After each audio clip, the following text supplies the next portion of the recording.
Hello दोस्तों, नमस्कार। आशा करते हैं आप लोग बहुत अच्छे होंगे। आप लोगों को सक्षम मैथ्स क्लासेस में एक बार फिर से स्वागत है। चलिए आज हम लोग देखते हैं डिसजॉइंट सेट और कॉम्प्लीमेंट ऑफ अ सेट के बारे में। इससे पहले हम पढ़े थे यूनिवर्सल ऑपरेशन ऑन सेट्स पढ़े हुए थे। उसमें हम लोग देखे थे union of a sets, intersection of a sets और उसके प्रॉपर्टीज को हम लोग देखे हुए थे। अब हम लोग देखते हैं कि डिसजॉइंट सेट क्या होता है। तो चलिए सबसे पहले देखते हैं डिसजॉइंट सेट। बोला गया है कि two sets A and B are set to be disjoint. दो सेट को हम लोग डिसजॉइंट कहेंगे अगर कहीं वो दोनों के बीच में कोई भी एलिमेंट कॉमन न रहे, तब उसको हम लोग क्या कहेंगे? डिसजॉइंट सेट कहेंगे। फिर से आप सुन लीजिए कि दो सेट्स को हम लोग डिसजॉइंट सेट कहेंगे अगर वो दोनों सेट्स का एलिमेंट आपस में कुछ कॉमन ना हो, तब हम लोग उसको क्या कहेंगे? डिसजॉइंट सेट कहेंगे। तो उसको यहाँ पे राइट करने का थोड़ा तरीका जो होता है वो डिफरेंट होता है। इसको हम लोग ऐसे राइट करते हैं कि A intersection B equal to five. अगर कि ये दोनों में कुछ कॉमन नहीं है, तब इसको हम लोग फाइव से डिनोट करते हैं। ठीक है। अगर कि एग्जाम्पल इसका देखा जाए तो ए इक्वल टू 1 3 5 7 9 और साथ ही साथ बी है उसका 2 4 6 और 8 है। तो ये दोनों में देखिए कुछ भी वैसा नहीं है कि जो कॉमन हो, है ना। यहाँ पे 1 है, 3 है तो यहाँ पे 3 नहीं है, यहाँ 1 है तो यहाँ पे 1 नहीं है, यहाँ 5 है तो यहाँ पे 5 इसमें नहीं है, 7 और 9 वैसे यहाँ पे नहीं है, और जो इसमें है वो इसमें नहीं है। तो इस तरह से हम लोग कह सकते हैं कि ये दोनों में कुछ कॉमन नहीं है। जब कॉमन नहीं है तो ए इंटरसेक्शन बी क्या हो गया? 5 हो गया, है ना। तो हम लोग कहेंगे कि ये दोनों सेट जो है वो क्या कहलाएगा? डिसजॉइंट सेट, है ना। अब देखिए इसके आगे कॉम्प्लीमेंट ऑफ अ सेट क्या होता है। बोला है कि let you be the universal set and A subset you. बोला गया है कि एक यू यूनिवर्सल सेट है और एक ए जो सेट है वो सबसेट होना चाहिए यू का। तब हम लोग कहेंगे कि complement of A U minus A, है ना। या तो फिर हम लोग इसको कॉम्प्लीमेंट ऑफ ए को ए डैश से भी डिनोट करते हैं तो यू माइनस ए हो जाएगा। और कह सकते हैं कि ए डैश इक्वल टू हो जाएगा कि x belongs to U such that x does not belongs to a, है ना। कि अगर कि x बिलोंग्स कर रहा है u में तो वो a में बिलोंग्स नहीं करना चाहिए। यहाँ भी वही दिया clearly, x belongs to a dash imply that x does not belongs to a। अगर कि वो a डैश में बिलोंग्स कर रहा है तो वो a में बिलोंग्स नहीं करेगा। उस चीज को हम लोग अभी क्लियर हो जाएंगे। हम लोग थोड़ा सा एग्जाम्पल को देखते हैं पहले। u का वैल्यू यहाँ पे दिया हुआ है। u एक यूनिवर्सल सेट है जिसका वैल्यू दिया हुआ है और a भी दिया हुआ है 2 4 6 और 8। तो हम लोग को फर्स्ट में फाइंड करना है क्या? a dash. तो चलिए a डैश हम लोग निकालते हैं, है ना। तो a डैश क्या होता है? फॉर्मूला हम लोग जानते हैं, u माइनस ए। देखिए यहाँ पे पढ़े हैं ना हम लोग, u माइनस ए। तो u में जितने भी सारे एलिमेंट है ना, u में जितने भी सारे एलिमेंट है उससे a वाले एलिमेंट को हटा दीजिए। तो देखिए यहाँ पे ध्यान से 2 4 6 8 2 4 6 8 ये सारे को बाहर निकाल देंगे। फिर से समझिए, U जो यूनिवर्सल सेट है उससे A के एलिमेंट को हटा दीजिए। तो A वाला एलिमेंट है 2 4 6 8। तो यहाँ पे देखिए अब यूनिवर्सल सेट में 2 4 6 और 8, इसको ये चारों को हटा दीजिए। तो जो बच जाएगा वही हो जाएगा क्या? Complement of A। तो क्या क्या बचेगा? 1 3 5 और 7, है ना। ये हो गया। तो ये हम लोग का क्या हो गया? ए डैश। अब अगर कहीं बोला जा रहा है, दूसरा क्वेश्चन से एक कॉम्प्लीमेंट ऑफ ए का कॉम्प्लीमेंट निकालना है ना, मीन्स डबल कॉम्प्लीमेंट अगर हम लोग को निकालना है तो देखिए क्या होगा। तो फिर से अगर कि ए डैश का डबल डैश अगर हम लोग निकालेंगे तो फिर क्या होगा? फॉर्मूला ए माइनस ये वाला पोर्शन होगा ए डैश। ए डैश लिख दिया यहाँ पे। अब देखिए यू में ए डैश वाला जो है एलिमेंट, ए डैश का जो एलिमेंट है उसको हटा दीजिए। तो क्या क्या है? 1 3 5 7। तो u से अब 1 3 5 7 को हटा दीजिए। तो क्या क्या बचेगा? 2 4 6 और 8 ये वाला बचेगा। और ध्यान दीजिए कि 2 4 6 8 जो है वो क्या है? देखिए तो 2 4 6 8 सेट ए है। तो हम लोग कह सकते हैं कि ये ए बचेगा, है ना। तो अब एक यहां से फॉर्मूला भी आपका निकल गया जो कि बहुत इंपॉर्टेंट है, ध्यान दीजिए, उसको राइट कर लीजिए कि अगर कहीं ए कॉम्प्लीमेंट का अगर ए कॉम्प्लीमेंट का कॉम्प्लीमेंट हो तो वो सेट ए हो जाता है, ये ध्यान रखिएगा। ठीक है, कब? जब यू एक यूनिवर्सल सेट हो और ए सबसेट यू हो, है ना। तो ये हो गया। अब इसी चीज को हम लोग थोड़ा सा देखते हैं, किससे? डायग्राम से देखते हैं ना, वेन डायग्राम से देखते हैं कि कैसे होगा। मान लेते हैं एक यूनिवर्सल सेट है, यहाँ पे ये यूनिवर्सल सेट है ना। इसमें एलिमेंट जो है वो बहुत सारा है ना। और एक सेट ए है, ये सेट ए है। ठीक है, सेट ए के अंदर 2 4 6 8 है, यहाँ पे राइट कर दिए 2 4 6 और 8। अब ध्यान दीजिए यू के अंदर में बहुत सारे एलिमेंट है, 1 से 8 तक है। तो यहाँ पे राइट कर रहे हैं 1 2 पहले से है, 3 4 यहाँ है, 5 यहाँ लिख रहे हैं, 6 यहाँ है, 7 यहाँ लिख दे रहे हैं ना। इतना सारा एलिमेंट हो गया, 1 2 3 4 5 6 7 8। यानी यू जो है बड़ा वाला जो रेक्टेंगल है, इसमें सारे के सारे एलिमेंट है। और जो ये सर्कल है वो क्या है? सेट ए है। अब अगर कि हम लोग को ए डैश निकालना पड़े तो ए डैश होगा क्या, वो समझिए। वो ए डैश हो जाएगा आपका ये वाला, जो बाहर में जो एलिमेंट है, जो भी एलिमेंट बाहर में होगा, ए को छोड़ दीजिए, और जो ये बचेगा ना उसी को हम लोग क्या कहते हैं? ए डैश कहते हैं। इसको हम लोग क्या कहते हैं? ए डैश कहेंगे, है ना।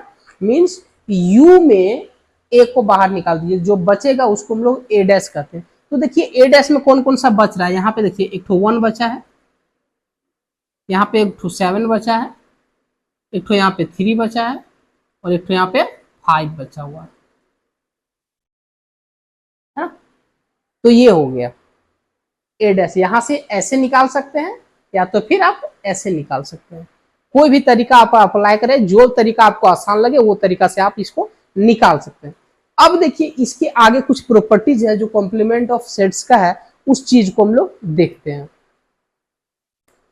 अब हम लोग प्रॉपर्टीज को देखते हैं कि प्रॉपर्टीज का क्या क्या होता है। ये कॉम्प्लीमेंट ऑफ एनी सेट्स का जो प्रॉपर्टीज है उसी से रिलेटेड है। तो सबसे पहला प्रॉपर्टीज है कॉम्प्लीमेंट लॉ, है ना। तो कॉम्प्लीमेंट लॉ क्या होता है वो जरा देखिए। अगर फर्स्ट में है A union A dash equal to क्या हो जाएगा? यू हो जाएगा, है ना। A union A dash equal to क्या हो जाएगा? यू हो जाएगा। ठीक है, फर्स्ट वाला ये है प्रॉपर्टी। और दूसरा जो प्रॉपर्टीज है इसका वो है A intersection A dash equal to 5। ये दोनों को थोड़ा सा डायग्राम से हम लोग समझ लेंगे कि कैसे होता है ना। सपोज करिए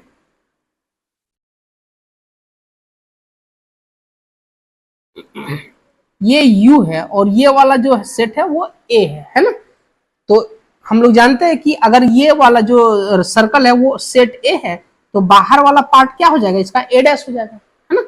तो इसके अकॉर्डिंग देखो A यूनियन A डैश, तो आप इसको मिलाइए ये वाला पार्ट को और A डैश वाले पार्ट को मिलाइएगा, है ना। तो क्या हम लोग को आएगा? पूरा का पूरा U आएगा। क्या आएगा? U आएगा हम लोग को, है ना। ये U आएगा। तो इसीलिए हम लोग यहाँ पे क्या लिखे हैं? U लिखे हैं। तो समझ गए होंगे कि कैसे ये आया। सो ए और ए डैश को अगर मिलाएंगे, यूनियन मीन्स होता है मिलाना, तो मिलाएंगे तो पूरा का पूरा आ जाता है रेक्टेंगल, मीन्स ये यूनिवर्सल सेट आ जाता है। दूसरा A intersection A dash equal to 5 है ना। तो यहाँ पे देखिए आप इसको,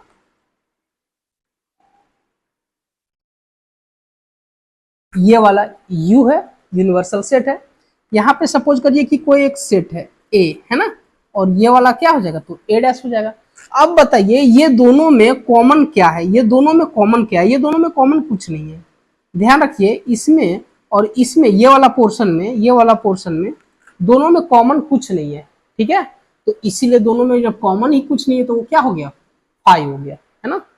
अब हम लोग देखते हैं De Morgan's law. De Morgan's law क्या होता है? देखिए इसका फर्स्ट है ए यूनियन बी का कॉम्प्लीमेंट, है ना। ए यूनियन बी का complement A dash intersection B dash होता है। ठीक है, ये हो गया। और इसका दूसरा है A intersection B complement equal to A dash union B dash, ये होता है इसका। ठीक है, ये बहुत इंपॉर्टेंट है, ये वाला जो है बहुत इंपॉर्टेंट है आपका। ये पॉइंट ऑफ व्यू से होता क्या है, ये डायरेक्ट डाल देता है ऑप्शन में कि कौन सा इसमें डिमॉर्गन्स लॉ है। तो आपको ये याद रखना पड़ेगा कि ये डिमॉर्गन्स लॉ कौन सा है। सो है ना, कभी बहुत तरह का ये मतलब इसका ये ऑब्जेक्टिव ऑप्शन बना देता है, तो आपको कंफ्यूज करने के लिए डिफरेंट डिफरेंट टाइप का ये बनाता है। तो आपको याद रखना पड़ेगा कि ए यूनियन बी का कॉम्प्लीमेंट यहाँ है, और यहाँ ए इंटरसेक्शन बी का कॉम्प्लीमेंट है, और यहाँ पे अगर यूनियन है तो यहाँ इंटरसेक्शन, अगर यहाँ इंटरसेक्शन है तो यहाँ पे यूनियन है। आप ऐसे याद रख सकते हैं। ठीक है, बाकी याद रखने का आपका अपना अपना अलग अलग तरीका होता है। Next, law of double complementation है ना। लॉ ऑफ डबल कॉम्प्लीमेंटेशन जो अभी बताए थे आपको पहले, ए डैश का डैश इक्वल टू क्या हो जाएगा, सॉरी ए होगा, है ना, ए हो जाएगा। ठीक है, ये तो आपको अभी बताया था, डिस्कस किए हुए थे। और देखिए law of empty set and universal set, ये क्या होता है, अगर कहीं हम लोग फाई का कॉम्प्लीमेंट निकाले तो वो क्या हो जाएगा, हम लोग का यू हो जाएगा, है ना। और अगर कहीं हम लोग यू का कॉम्प्लीमेंट निकालें तो फाई हो जाएगा। यही है हम लोगों का क्या, law of empty set and universal sets. ठीक है, तो आशा करते हैं कि आप ये बहुत अच्छी तरीके से समझ गए होंगे। अब इसके आगे हम लोग क्या कर देखते हैं, कुछ क्वेश्चंस देखेंगे, और फिर उसके बाद ये लगभग एंड होने पर है, ये सेट्स थ्योरी जो है वो लगभग एंड होने पर है। एक दो फॉर्मूला है उसको बताना है, और फिर हम लोग आगे चलेंगे, फिर नेक्स्ट चैप्टर में चलेंगे। तब तक अब हम लोग थोड़ा कुछ फॉर्मूला को देखते हैं जो हम लोग के लिए बहुत इंपॉर्टेंट है। ऐसे ये फॉर्मूला हम लोग को जानना जरूरी है, तो उसी चीज को हम लोग देखते हैं जो कि कंपटीशन में हम लोग को डायरेक्ट आया हुआ है क्वेश्चन। यहाँ पे जो अभी फॉर्मूला बताएंगे वो आपका बीपीएससी टीआरई 3 में आया हुआ है क्वेश्चन, उसी को अभी बताएंगे। ठीक है, देखिए यहाँ पे ध्यान दीजिए, for any set A B and C, अगर कोई तीन सेट है ए बी और सी, तब देखिए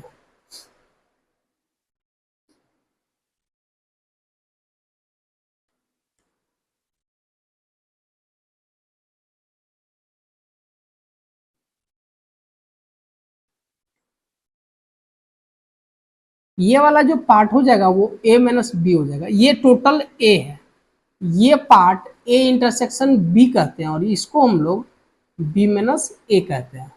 ये ध्यान रखिएगा। ठीक है, ये ए है, ये जो सेट है वो ए है, और ये वाला बी है।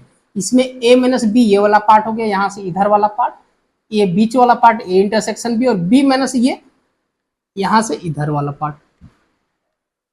अब देखिए पहला हम लोग, अगर कहीं number of element in A union B अगर देखा जाए कि ए यूनियन बी में कितना एलिमेंट है, तो इसका फॉर्मूला होता है N A plus N B minus N A intersection B.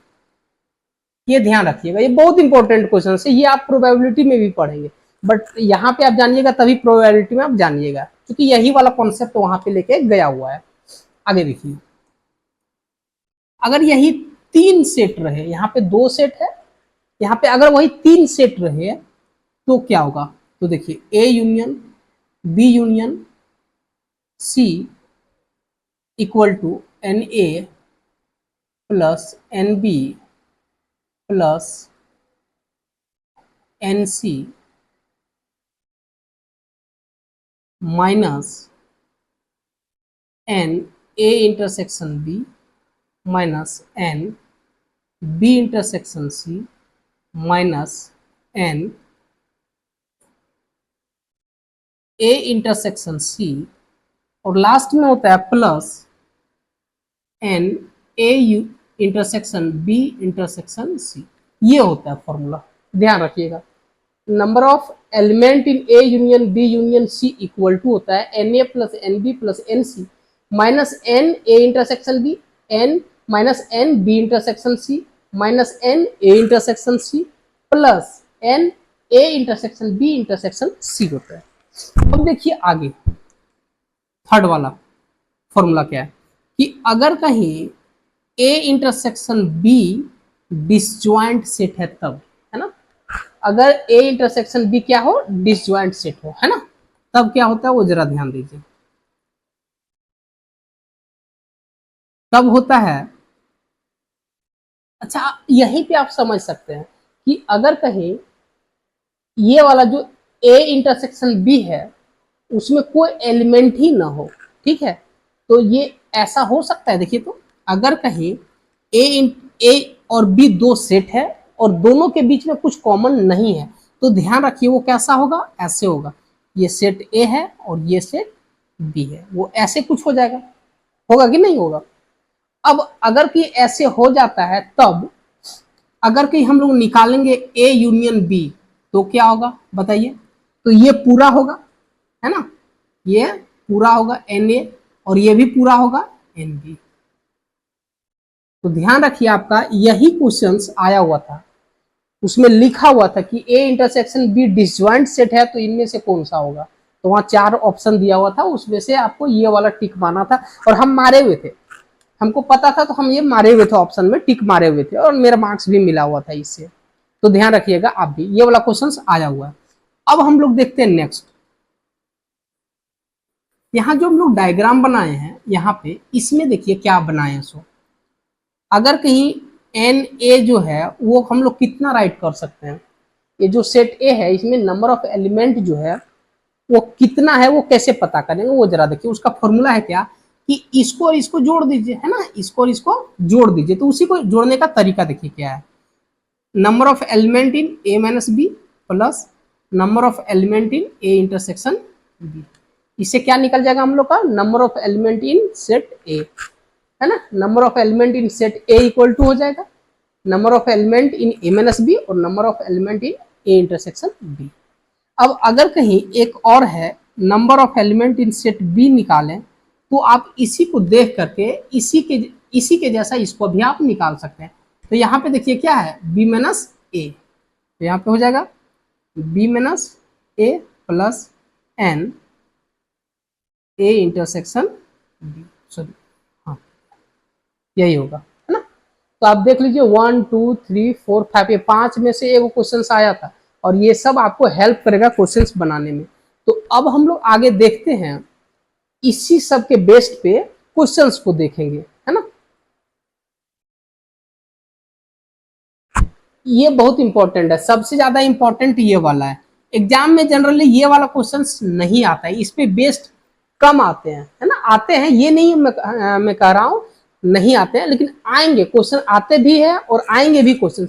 लेकिन इस पे जो आता है क्वेश्चन वो थोड़ा सा डिफिकल्टी लेवल उसका ज्यादा हो जाता है, और जो एवरेज होता है वो ये वाला होता है। तो ये हर एक एग्जाम में जनरली पूछा जाता है। ये वाला टाइम टेकिंग वाला क्वेश्चन होता है, लेकिन इसको भी हम बताएंगे कि कैसे शॉर्ट में बनाया जा सकता है बहुत आसानी से, और ये वाला फॉर्मूला के जरिए भी बना सकते हैं, ठीक है। और इसका दूसरा भी तरीका होता है बनाने का, वो भी हम लोग पढ़ेंगे, बट ये फॉर्मूला भी राइट कर दिए। अब इसके बाद आगे हम लोग देखते हैं कुछ क्वेश्चंस को, ठीक है। देखिए यहाँ पे हम लोग एक क्वेश्चन लिए हुए हैं जो थोड़ा सा डिफरेंट है, जो स्टेटमेंट बेस्ड प्रॉब्लम है। ये सेट थ्योरी में सबसे अलग टाइप का क्वेश्चन होता है इस टाइप का। अब और जो पीछे अभी जो फॉर्मूला बताया उसी के बेसिस पे ये बनेगा। चलिए देखते हैं, बोला गया क्या कि in a group of 850 persons 600 can speak Hindi, 340 can speak Tamil. तो बोला है how many can speak both Hindi and Tamil. तो दोनों लैंग्वेज, हिंदी और तमिल दोनों लैंग्वेज कितने लोग बोलेंगे, पहला क्वेश्चन है। दूसरा क्वेश्चन है कि सिर्फ और सिर्फ हिंदी कितने लोग बोलेंगे, और थर्ड नंबर क्वेश्चन है तमिल सिर्फ कितने लोग बोलेंगे। तो इसको बहुत इजी तरीका से हम लोग बना सकते हैं। सबसे पहले इसका हम लोग डायग्राम को ड्रॉ करते हैं, देखिए ध्यान से।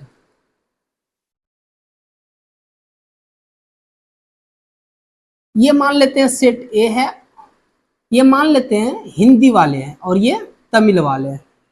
समझ गए बात को आप, या तो इसको हम लोग सेट ए और सेट बी मान लेते हैं, ऐसे ही, है ना, सेट ए और सेट बी।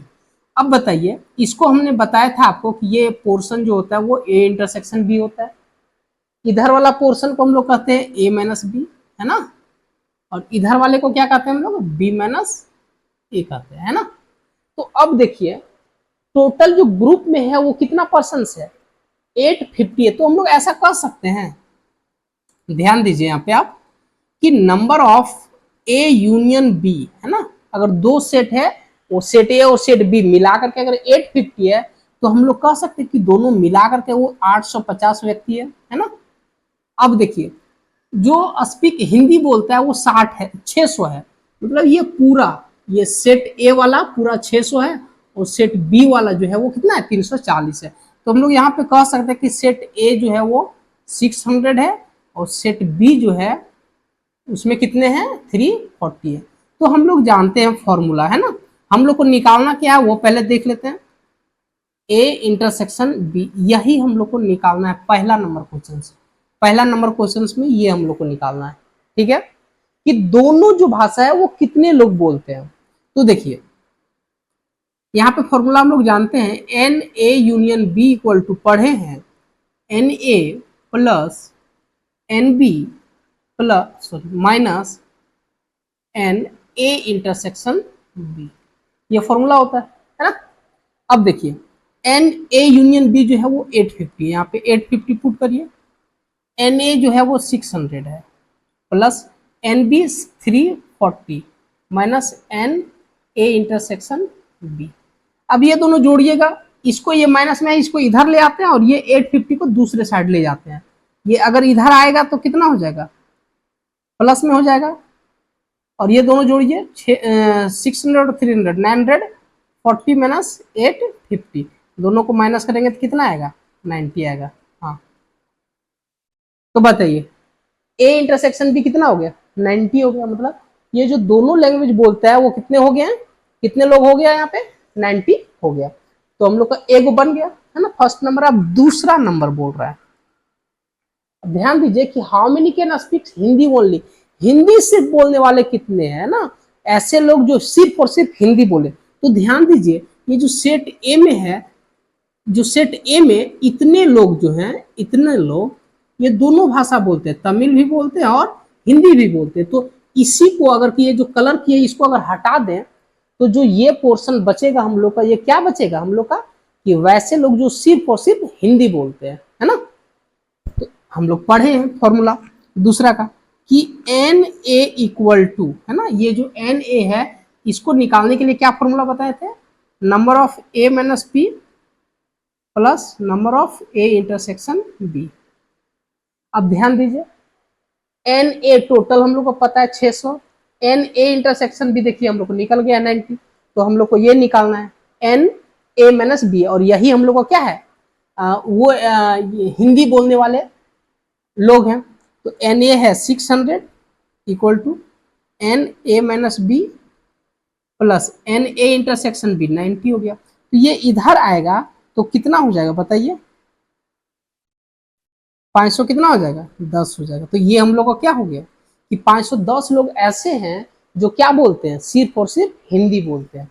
अब देखिए ध्यान रखिए अभी लैंग्वेज के आधार पे जो है हमारे झारखंड बिहार और यूपी के भाइयों को महाराष्ट्र से भगाया जा रहा है, ठीक है। तो और यहाँ पे हम लोग को मैथ्स में भी दिया है हिंदी और तमिल के बारे में, तो ऐसे बहुत सारे लोग हैं जो हिंदी भी जानते हैं और तमिल भी जानते हैं, ठीक है। लेकिन हमारे जो झारखंड के बिहार के और यूपी के जो भाई लोग हैं जो महाराष्ट्र जाकर के काम करते हैं उन लोगों को बड़ा समस्या वहाँ पे हो रहा है, वहाँ का जो कुछ पार्टी वाले हैं वो भगा रहे हैं, ठीक है। तो ऐसा ना हो, बेहतर हो वहाँ के लोग भी यहाँ पे हैं, अगर हम लोग भी वैसे करने लगे तो फिर दिक्कत हो जाएगा। चलिए आगे देखते हैं थर्ड वाला question, how many can speak Tamil only.